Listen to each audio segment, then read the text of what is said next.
ଓଡ଼ିଶା ଶିକ୍ଷା ସଂଯୋଗ କାଶୀନଗର ବ୍ଲକର ସାହିତ୍ୟ ଶ୍ରେଣୀକୁ ଆପଣମାନଙ୍କୁ ସ୍ୱାଗତ ଜଣାଉଛି।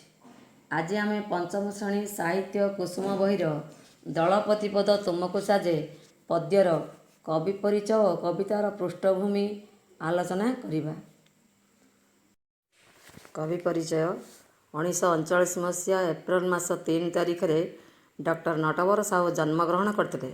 ତାଙ୍କ ରଚିତ ଅମର ବୈଜ୍ଞାନିକ ମେଘନାଦ ସାହା, ଆଉ ଏକ ଅଧ୍ୟାୟର ଆରମ୍ଭ, ଗୋଟିଏ ଅଲିଭା ଜ୍ୟୋତି, ଅଜବ ରାଇଜରେ ଗଲିଭର, ଅନୁଚ୍ଚାରିତ ସ୍ୱରଲିପି, ଅଦୃଶ୍ୟ ଚିତ୍ରପଟ, ଅବଲୁପ୍ତ ସିଂହାସନ, ତୁମରି ପାଇଁ, ଅନୁଶୋଚନୀୟ ଇତ୍ୟାଦି ଓଡ଼ିଆ ସାହିତ୍ୟ ଜଗତର ଅମୂଲ୍ୟ ସମ୍ପଦ ରୂପେ ବିବେଚିତ ହୁଏ।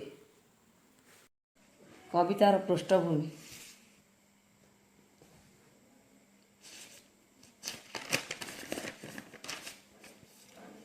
ଚିତ୍ରଗ୍ରୀବ ଓ ହିରଣ୍ୟକ ଦୁଇ ବନ୍ଧୁ ଥିଲେ।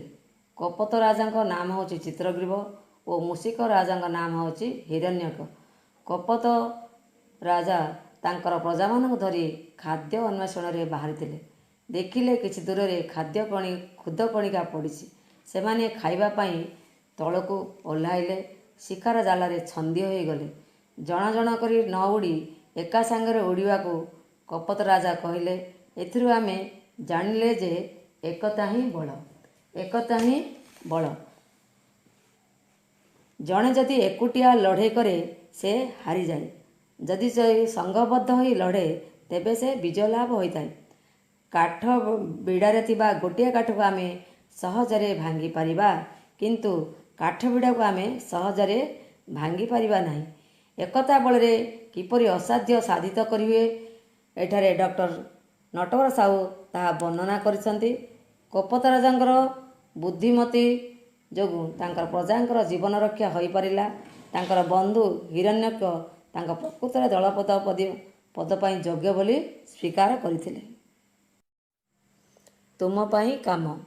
ଏହି ପ୍ରଶ୍ନର ଉତ୍ତର ଗୁଡ଼ିକ ଲେଖ। 1. ଦଳପତିପଦ ତୁମକୁ ସାଜେର କବିଙ୍କର ନାମ କ'ଣ? 2. ତାଙ୍କ ରଚିତ ବହିର ନାମ ଲେଖ। 3. ଚିତ୍ରଗ୍ରୀବ କିଏ? 4. ହିରଣ୍ୟକ କିଏ? ଧନ୍ୟବାଦ।